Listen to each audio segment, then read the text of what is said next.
States of America, known as Land of the Free, Home of the Brave, has come to symbolize freedom throughout the world.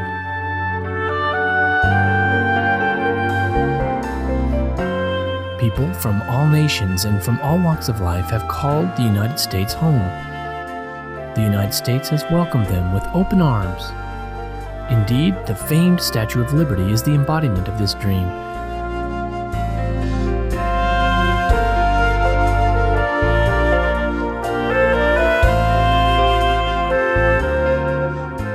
In New York's public education system alone, its student body represents 145 countries. The United States has a deep affinity with Supreme Master Ching Hai. With her boundless love and compassion, Supreme Master Ching Hai has provided humanitarian assistance to many parts of the United States. In 1993, she sent relief teams to provide financial and material assistance to the victims of the 6 Midwestern states that were severely affected by heavy rain and flooding. On December 27, 1997, at the benefit concert, A Journey Through Aesthetic Realms, Supreme Master Ching Hai generously contributed $100,000 each to the Vietnam Children's Fund and the U.S. Department of Veterans Affairs. The following year, at another benefit concert, One World of Peace Through Music, she once more contributed generously, with 2 charity organizations being the recipients of her love. St. Jude Children's Research Hospital received $150,000, and the Starlight Children's Foundation received a check for $100,000. Additionally, in the face of one of the worst human tragedies ever to occur on U.S. soil, on September 11, 2001, Supreme Master Ching Hai responded immediately, sending relief teams from around the country and all over the world to Ground Zero in New York City. Supreme Master Ching Hai's financial contributions amounted to over $300,000 to organizations aiding the victims. To this day, Supreme Master Ching Hai continues to extend her loving compassion to all parts of the U.S., from Virginia, Ohio, Kentucky, and Alabama, to California, Florida, Texas, Hawaii, and other states. We now invite you to listen to the following lecture by Supreme Master Ching Hai entitled Have No Illusions About Enlightenment, given on November 27, 1993, in San Francisco, California, USA. Supreme Master Ching Hai's lectures are not a complete meditation instruction. Please do not try alone. For free of charge guidance, please visit www.godsdirectcontact.org or contact any of our centers near you.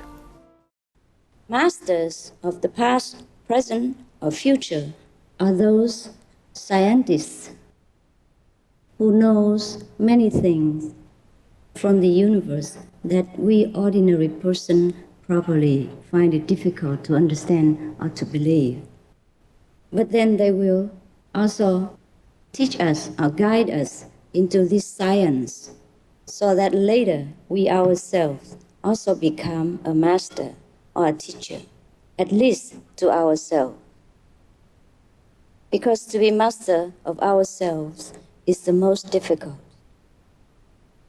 And to be able to do that, we must have the strongest power, which is the power of God, the universal intelligence, which we have all along.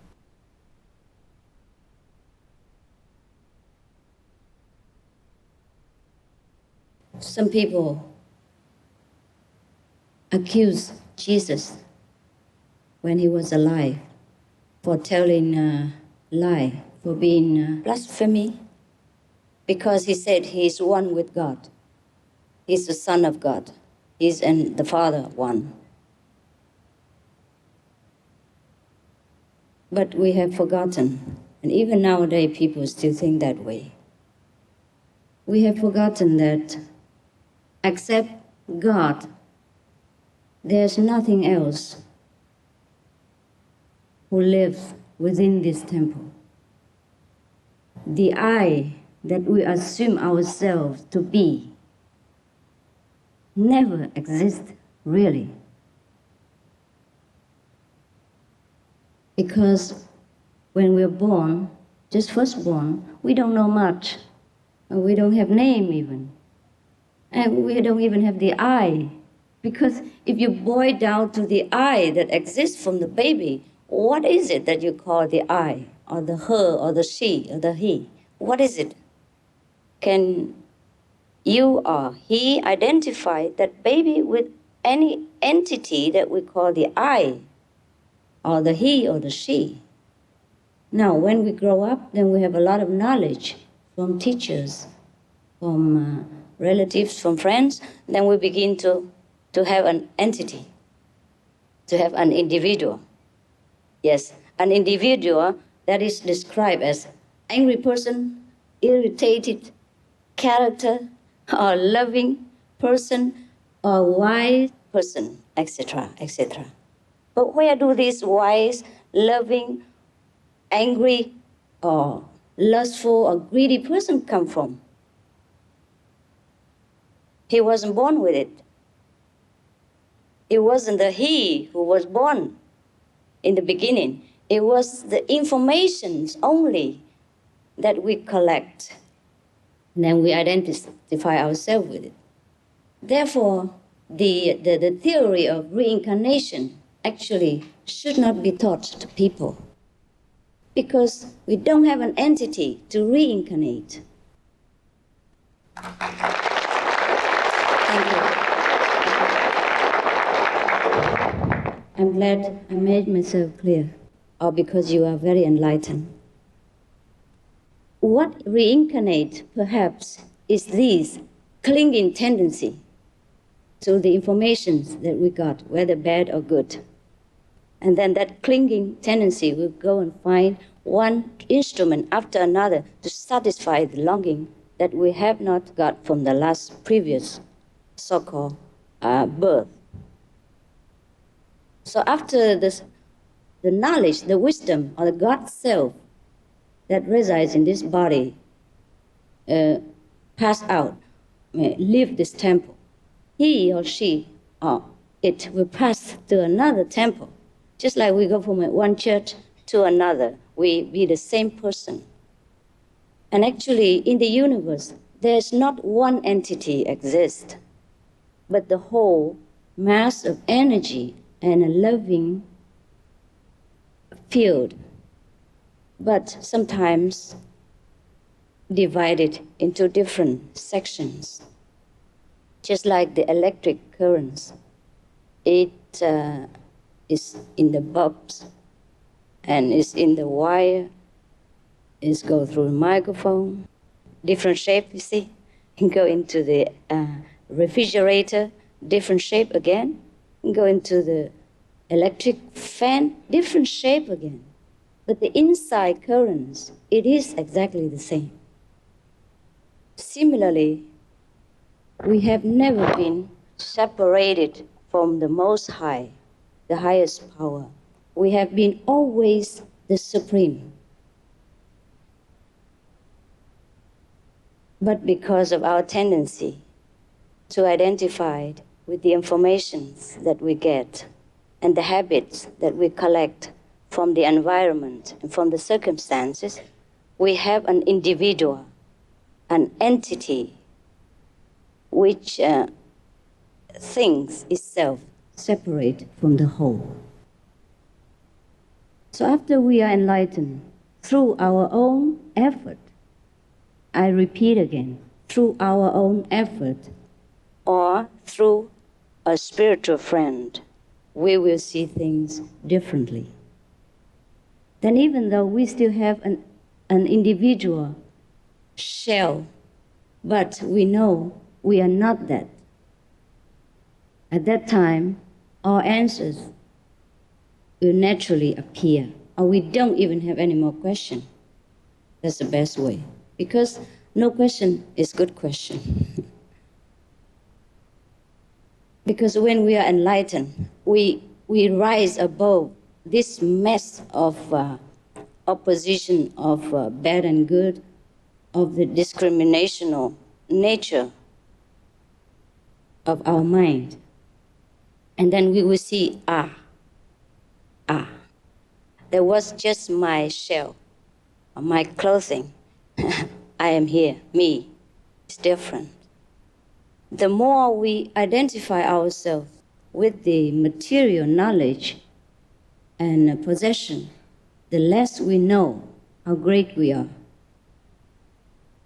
And some of the people, when they have a lot of knowledge intellectually, find it harder to meditate, harder to attain the higher wisdom than the less educated person, because they have less to wash, less to disentangle, to disknot. Yes. Just like our house, when there are too many stuff inside, it takes longer time to clean out in order to bring in the new furnitures. If we have only a few, then it is quicker.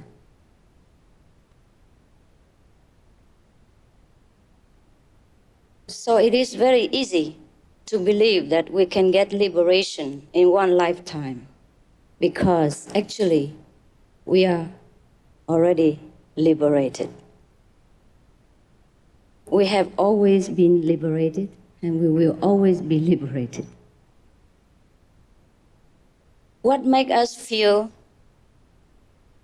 bound and unfree is the tendency of clutching to this mass of knowledge or habit that we call I, and forget to look to the real thing. I think many of you understand. Actually, the brilliant, more high-level person don't need a lot of lecture or explanation. Just one word, one sentence, enough. And that is also a kind of sudden enlightenment. Last week we had interview with Mrs. Judith Conrad. Yes? And some of the listeners happened to be at our party last night. And she said, as we talked and I answered Mrs. Conrad, she understood clearly that we have been always enlightened. We are always enlightened. Just a little bit obscurity, and that's what it is. It is not easy to bring home these abstract ideas with simple and ordinary words. But when we understood that, it's deep inside us and it becomes part of ourselves. And then we feel very easy and elated. But that is one of the intellectual enlightenment only.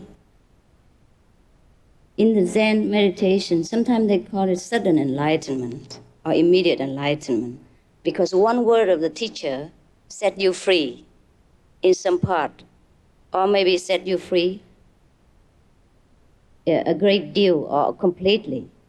But then again, why we have to meditate after enlightenment, or after we already understood what the master or the teacher wanted to say? It is because we have too much habits, too much knowledge in the past, that one time is not enough to convince us that we are enlightened. We probably will forget it tomorrow or next day. So we should repeat this experience of enlightenment again and again until our mind also accepts it. Because it's not enough that the soul, that the real self, recognizes the self. Because the self has always known the self anyhow. Our great self already knows himself. But because we are in this world, we have to do everything with the instrument that is the mind, the computer. That is a tool that we have to use to work in this world, to bring the blessing and power of love into the chaotic environment in order to make a better world for our children and many generations to come.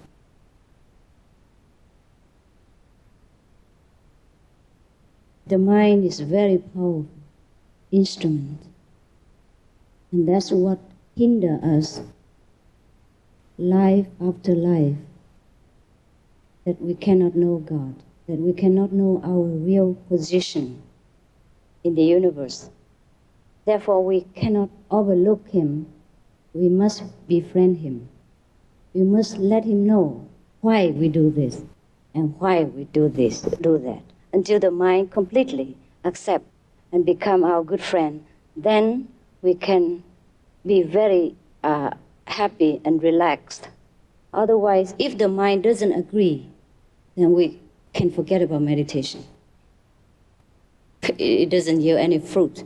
And you sit in meditation, he keep asking you a question. Why you sit? What for? What for? I want to go to movies. I want to see a girlfriend. Yeah. Are you sitting there like an idiot? Yes. Coffee is better and cakes is nice. All this kind of thing. Therefore, the spiritual teachers, apart from transmitting the silence knowledge of the real enlightenment, still has to give some oral teaching to the people in order to satisfy the inquisitive nature of the mind, which always asks questions, which always weighing things because of the information he received before is contradict to the information he received now. Or even he doesn't understand it, he says it's not the same. That's the reason why many of us cannot understand that one religion is not different from the next. It is because of the mind. After enlightenment, we see beyond the mind, we go beyond the mind, then we see differently. And we truly understand that there is no different, never. It's so simple, the thing, that after enlightenment, we will shake our head and cannot believe that we could not understand before. As easy as we see each other now, but we couldn't see without enlightenment. That is a very, very complicated situation which is made by the king of illusion to keep people in darkness. After enlightenment, you'll be very, very surprised many a times to discover that so simple a thing, so easy to understand, and we had never be able to understand.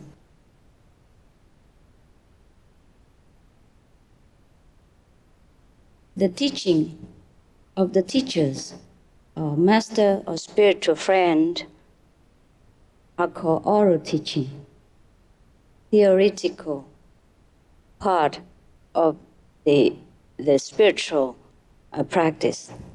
But the more important part is the part that is transmitted in silence 24 hours after the teacher has accepted a person as his new younger friend, or new student.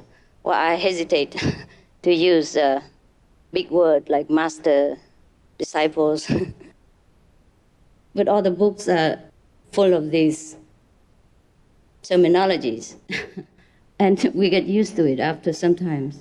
And people keep talking to you, you're disciples and you are master and so that, and they just brainwash you into these things. I'm always having a hard time to call somebody disciples, because I see that everyone has the same essence that I have, no more, no less.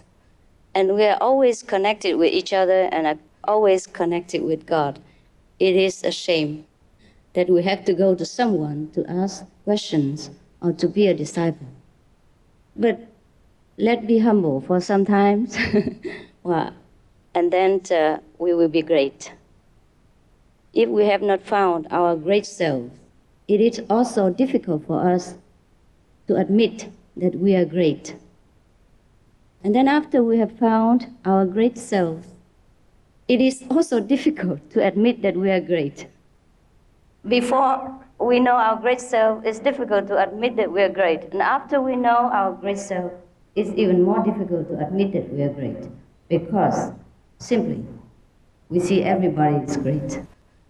You know what I mean?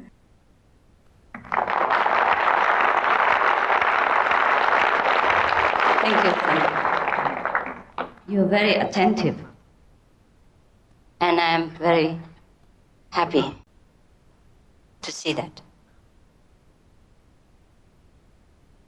So the theoretical teaching of any master, whether past, present, or future, is only a small part of the whole thing.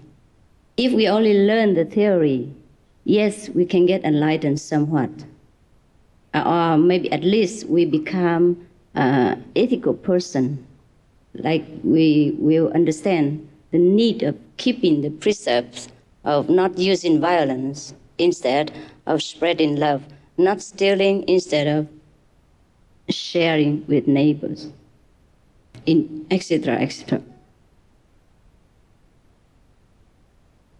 But now, after any master passed away, the theoretical teaching will be unavoidably left behind by the recording of disciples or of other people who attended their sermon. And the later generation will lean on that, this recorded information, in order to practice, perhaps, or to have a guideline into what to do to find God. Because of their thirst for knowledge, they will grasp anything at all in order to understand God. And then from that, religion begin to form. That's why before Christ, we don't have Christianity. Before Buddha, we don't have Buddhist. The Buddhist came from the Buddha, yeah. Bodhi. Bodhi in Sanskrit means enlightenment. So an enlightened person is called Buddha, yes. And Christ is a name in Hebrew for enlightened. So the person who enlightened is crowned as Christ. So after Christ has gone back to the Father, we form the religion called Christianity. After Buddha has gone, Christianity from Christ, you see. In German they call it Christ. So Christianity is easier to understand, to relate it to. And Buddha came from Buddhi, and so the people who follow the Buddha, who follow Buddha teaching are Buddhist. And after the Lao Tzu, who taught the Tao, has gone away, they formed the Taoism and the concept of Taoist. So now we have at least 3 religions already, and we are in trouble. It's okay if each one can pursue what he wants to study and believe, whether false or truth. But the problem is when we start to argue, start to fight among each other because of philosophical differences, then we truly disgrace ourselves and our ascended teachers, because they always preach peace, integrity, and love.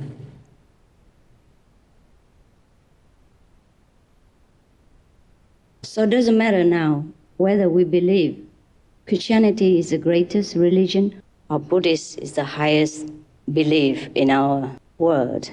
We do not need to argue, but we should seek to know our true religion, the true religious essence which Buddha left behind, which the Tao teachers left behind, or which Christ left behind. And we know only the quickest way is enlightenment. And many people can get enlightenment also by themselves to some degree through the teaching of any teacher, or through their own effort or their own sincerity and longing. But many people cannot. And even if we can get enlightenment ourselves, there are many things that still need to be cleared by a living friend, a living teacher, who has gone all the way and back and forth. Because the spiritual road is invisible, but still it is like any road. We can master it, we can walk and complete it. But this is a mundane way of speaking only, because the universal wisdom is so vast that we can never in one moment or in one lifetime make use of all of this, all of the wisdom of the universe. Therefore, even if we say we have completed the journey, but we don't use all of our wisdom at once, except when we need it. Many people come to me and ask me if I know the future of the world, or if I know her future or his future and all that. I say, I don't.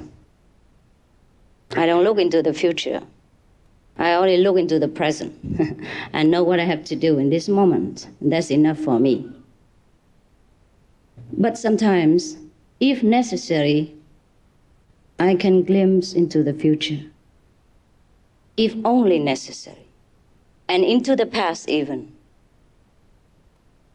if we want to know, only if necessary, truly necessary and beneficial to someone or to the world, then God let me know. And that's enough. Otherwise, we burden ourselves with wisdom, with too much knowledge of what's going on. So have no illusion about enlightenment, but see it as it is, that our true nature, that we always have it, and now if we want to know it, there's a way to know, because it's always there. So that's why when people come to me with questions, I always answer them, because I know, even though if they are enlightened, they still need to know something. But only after I have explained a great deal and they still want to ask more and don't want to understand and try to just hang around, then I send him out. I say, go home, meditate, and then you know. And it is truly so, truly so. Because if we're truly sincere in meditation, every answers will come when we need it. Don't need to write a letter to a master, because we're always connected, and we are more connected so after initiation. We will be connected forever until you become a master. Well, I'm speaking too much sometimes, but the truth always comes out, and I cannot sometimes stop it. I forgot. It is because God spoke through my mouth. And then when I forget to stop him, he keep go on and on all the time about all the secret.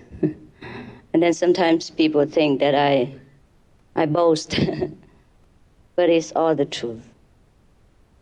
If you come to a doctor, he should tell you that he is able to cure your sickness. Otherwise, what good to come to him? Yeah? If you come to a friend for enlightenment, he should tell you his ability, that he's capable to help you, to make you recognize your enlightened self. Any of us can become the light bearer sooner or later, because we already are the light. It's just we are too busy with all these informations and all the work that we have to do, or the financial problem that we have to face, and then we forgot how great we are. Yes. We forgot to use our great wisdom to tackle all this small problem. We just try to fix the problem itself. We fix ourselves at the problem, and we be engulfed in it, we swallow in it. Therefore, it's difficult to solve the problem. But if we look backward and know where we stand And instead of putting all attention to the problem, we step back and remember, we are not the problem. And then we can see it clearer. That's why we need meditation. We have to go back inward to remember who is the owner, who is the boss, and what to do.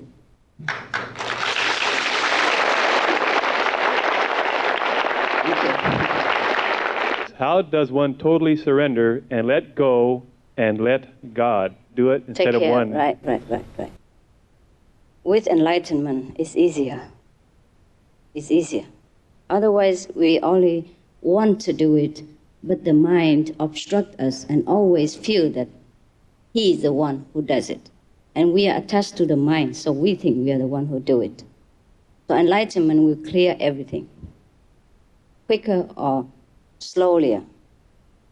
Sometimes when I meditate, I dwell on suicide. Try to meditate more to get out of that.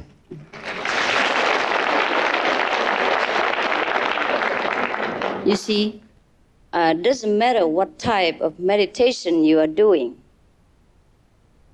Sometimes we go through, but you have to state clearly what type of meditation you do, then I can be more specific.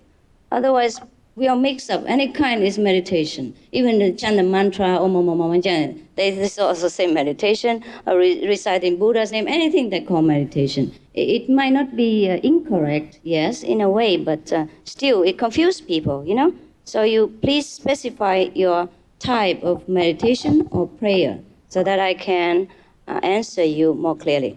Now, if you meditate ordinary method, or any method, okay, that has a little power, or if the teacher has a little power, even then, we still go through the fasts of karmic influences. That's why sometimes the meditating people feel depressed. Also sometimes because of the influence of the environment or the relatives and friends who you live with, because you're sympathetic with that person. So you pick up the thinking and the mood of that person. So be careful, it might not be you. Because there is a book of a person from Theosophy Society, from Madame Blavatsky, yeah? Okay. One of the persons from that society is very enlightened. He wrote about his experience in meditation in the first stage of his practice, that he sat in his office at lunch break and tried to meditate in his way, in his meditative methods, theosophical method. And then he began to feel something like homesick, and then he see a house with people in it, and that he has never seen before, and so on, so on, so on. And later he discovered that the homesick feeling is from his colleague working with him. And then the house that he had seen in meditation actually was his house. Yes. And the father was that person's father. The people he see in the house were that person's relatives, etc., etc.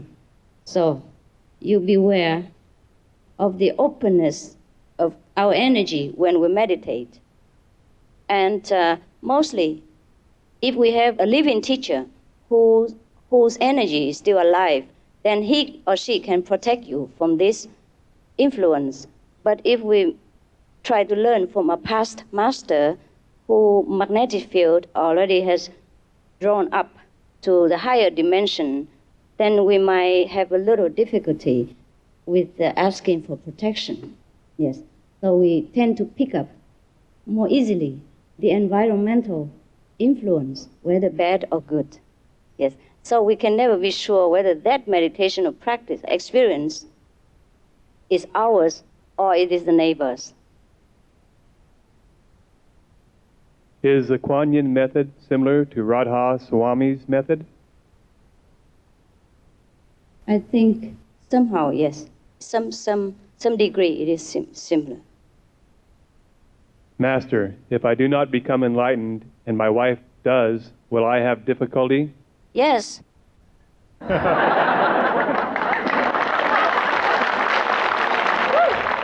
have a problem. You're unenlightened.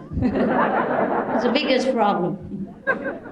And it will be kind of losing faith if your wife become wiser and wiser.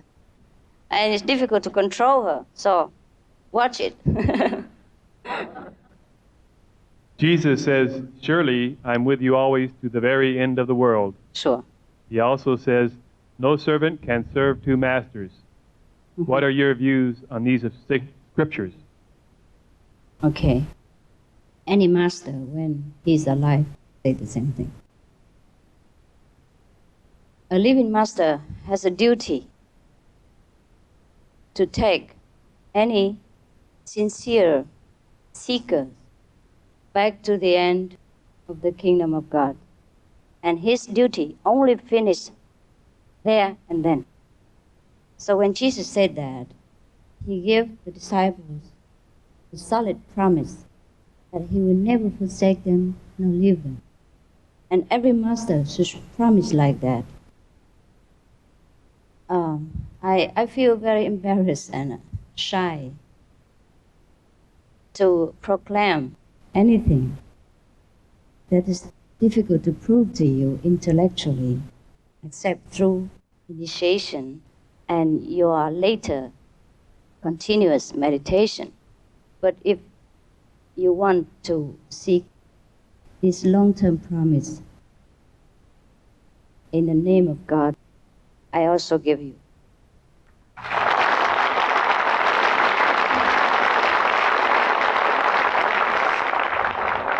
How does the Kuan Yin differ from Zen or other Eastern meditations? Is it important to have a local master? Local master? Yeah, a local one here. You can have any master if you feel affinity with that master. And if that master is strong enough to take you to the end of the world, then you can study with him. Ask him if he promised you liberation. Ask him if he guides you beyond this world, anytime, 24 hours, before and after your death. Can he be with you always? If he promised, then take him.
Supreme Master Ching Hai's lectures are not a complete meditation instruction.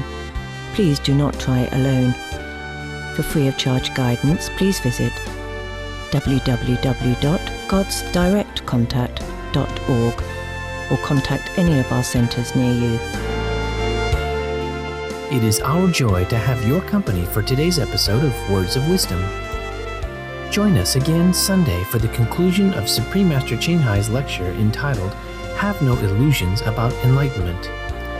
Coming up next is Golden Age Technology, right after noteworthy news. Please stay tuned to Supreme Master Television. With heaven's blessings, may all beings on our beautiful planet coexist in peace, love, and happiness. For more details, please visit www.suprememastertv.com/WOW.